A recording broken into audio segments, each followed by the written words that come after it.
Okay, sa ukubat takdiriya po, yung ukubat at takdiriya, meron po silang short detention, 24 hours or isang linggo o maliit na multa na 5 dinar, Jordan dinar or until 30 dinar.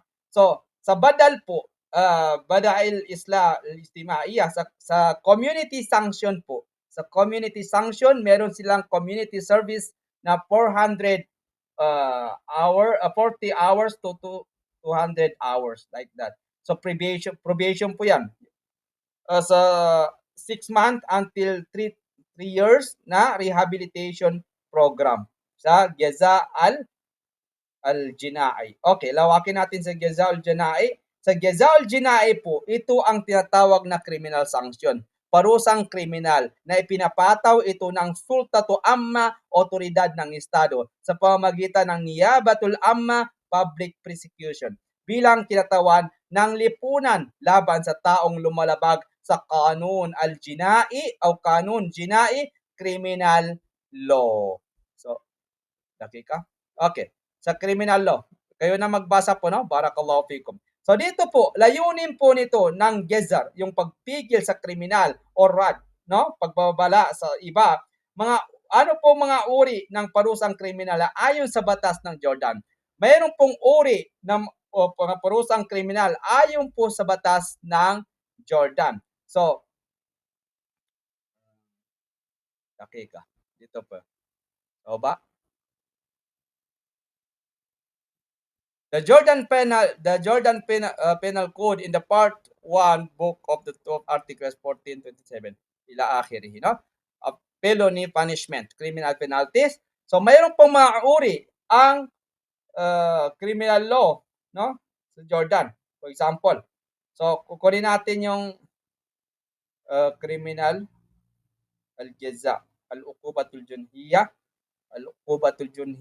wal istigal. Okay. Meron pa sa baba. Okay. Dakika. Okay. So, kunin mo natin yung mga uri ng parusang kriminal ayon sa batas ng Jordan. Meron po silang major crimes. Ang major crimes po nila ay yung execution, yung i'dam. Sa taas ang i'dam. Yung major crimes nila i'dam, execution po. So, yung execution ay mabigat na po yan. Hindi ko alam sa Pilipinas. Mabigat na ba yan sa Pilipinas? Tafadhalo. Meron pa ba tayo sa Philippines? Wala na po yan ah. Wala na? Yung saan ba yan? Death penalty? Opo. Wala na po. Wala na? Okay. So, meron silang major crimes na 3, yung execution, yung habang buhay na hard labor o pagkakulong, at saka temporary imprisonment. Yan po yung major crimes nila. Pero meron din silang crime na or yung uqubatul junhiyah, detention mula sa 1 linggo hanggang 3 years. So, may magmulta ka lang ng 5 to 20 5 dinar to 200 dinars. So magmulta na lang tayo pag gano'n, no? So uqubatul takdiriya, yung sa petty offenses, so detention mula sa 24 hours hanggang 1 week. So multa mula 5 dinar to 30 dinar. Maliit lang. So yung community-based alternatives, may community service na 40 to 200 hours na may sa probation po. Sa probation may 6 months to 3 months rehabilitation program. So hindi tayo sa example, wag kayong mag-alala, hindi tayo magbigay ng batas. Kwan lang to, mga example lang ito, no? Kasi introduction lang tayo. Hindi tayo sa batas pa. Hindi pa tayo pumasok. Mga pagpakilala lang ito ng mga batas. So ano po halimbawa niyan? Sa kriminal po na kaso, ang magnanakaw ay maaring patawan ng pagkakulong at multa. Wala na po yung katulyad. Wala na po yung, ano yan? Yung putol kamay.